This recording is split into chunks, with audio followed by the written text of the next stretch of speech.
एक गल हमेशा याद रखी सुनिया कि कभी भी वक्त ना किसी को खैरात समझ के नहीं देना।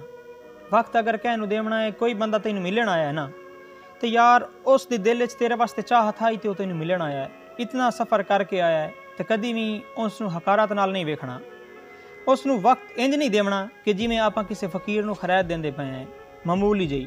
इस तरीके नाल ना अगले दे दिल च मुहब्बत तुहाडे वास्ते कम हो जाती है। तुसी चाहते हो ना कि तुहाडी मुहब्बत अगले दे दिल च कायम दायम रहे, तो तुसी उन्हें वक्त उंज देवो जितनी चाहत नाल तुहानू मिलन आया इतना सफ़र करके।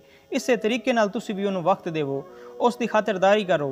यार उसनू मुहब्बत आई तो तुहानू मिलन आया है, नहीं तो यार जो अगर उस किसी नाल गल ही करनी होंदी तो गवाड़ किसी नाल कर लवे। ये ज़रूरी नहीं है यार। मुहब्बत वाले बंदे नू ना तुहानू चाहिए कि तुसी उसनू मुकम्मल वक्त देओ, उसनू बिल्कुल इग्नोर करने की कोशिश ना करो, क्योंकि अजकल के टाइम में किसी को वक्त कोई नहीं होंदा। अगर कोई तुहानू मिलन आंदा है ना यार, उस दे दिल च तुहाडे वास्ते कितनी मुहब्बत होंदी है। तुसी उसकी मुहब्बत नू मद्देनज़र रखते हो ना, उस नाल बहो गल बात करो यार, उसनू टाइम देवो। अगला कितना सफ़र करके तुहाडे वास्ते आया है, तो कभी भी किसी नू इस तरीके नाल ना इग्नोर करने की कोशिश ना की करो। यार दिल च एक बार जिस टाइम मुहब्बत निकल जाती है ना, फिर वो मुहब्बत दोबारा दिल च आनी बड़ी मुश्किल हो जाती है। तो अजकल के हालात भी इस तरह चलते पैन। वेख कोई बंदा किसी का ना गुलाम नहीं होंदा, हर बंदे की मुहब्बत है। मुहब्बत दे विच बंदा आया तो यार उसकी तू खातिरदारी कर, उस दे नाल बह गल्लां कर। तू ये ज़रूरी नहीं है कि यार अपनी आकड़ अपनी जगह ते रखी कर। दौलत कोई एडी वड्डी शय नहीं होंदी, ठीक है दौलत है तेरे को मान लिया है, लेकिन दौलत कोई एडी वड्डी शय नहीं है।